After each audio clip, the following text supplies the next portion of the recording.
স্বাগতম জনাইছোঁ প্ৰাইডিছ আছামৰ অন্য এটা ভিডিঅ'লৈ।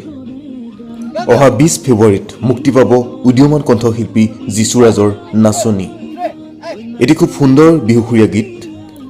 ইতিমধ্যে শ্বুটিং সম্পূৰ্ণ হোৱা গানটোত অভিনয় কৰিছে প্ৰিয়ম পল্লৱী, কণ্ঠশিল্পী যিশু ৰাজ আৰু লগতে থাকিব কৌতুক অভিনেতা ৰমেন তামুলী।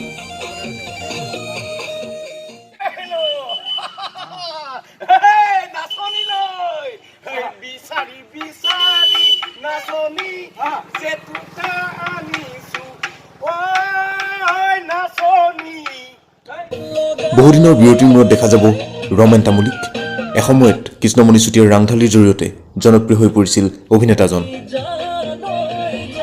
নাচনীৰ শ্ৰাব্য সংকলন ইতিমধ্যে মুক্তি দিয়া হৈছে। গানটোৰ কথা লাটুমণিৰ আৰু মিউজিক কৰিছে ৰেক্স বৰুৱাই। গানটো কোৰিঅগ্ৰাফ কৰিছে অসীম গগৈয়ে আৰু গানটোৰ চিত্ৰগ্ৰহণ কৰিছে সুমন দুৱাৰাই।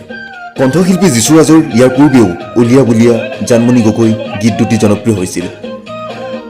নাচনীৰ ভিডিঅ' ৰিলিজ দিয়া হ'ব যিশু ৰাজ মিউজিকেল নামৰ ইউটিউব চেনেলটোত।